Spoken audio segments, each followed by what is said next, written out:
I'm Emily here in Holdridge. Community members gathered to hear details about a proposed $5 billion plant, but many remain curious about some of the finer details. The proposed plant was announced in August for Phelps County. DG Fuels, the company behind the plant, says it will produce sustainable aviation fuel out of corn stover. CEO Mike Darcy says they've put a lot of resources into the project so far. Look, I've spent a lot of money, a lot of time to make sure this works, okay?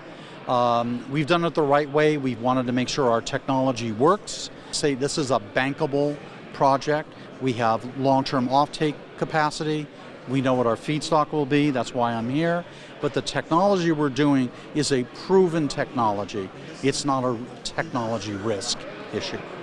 Darcy says that the final investment decision, where they decide whether or not to go ahead with the project, won't happen until 2026. In the meantime, crucial details are still being worked out, such as how they will get water for the project. One solution would see them bring water in by rail from out of state.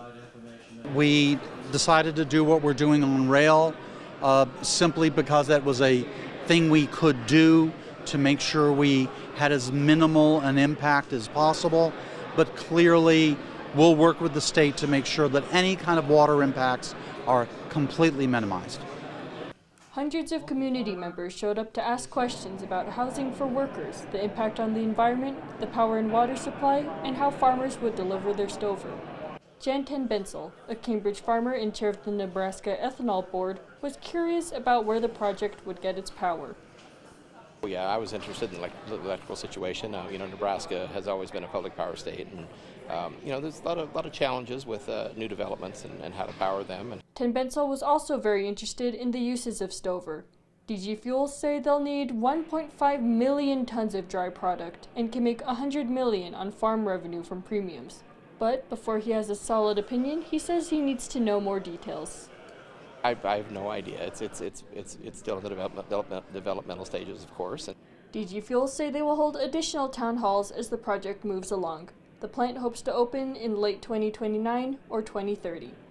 Emma Leek, NTV News, Holdridge.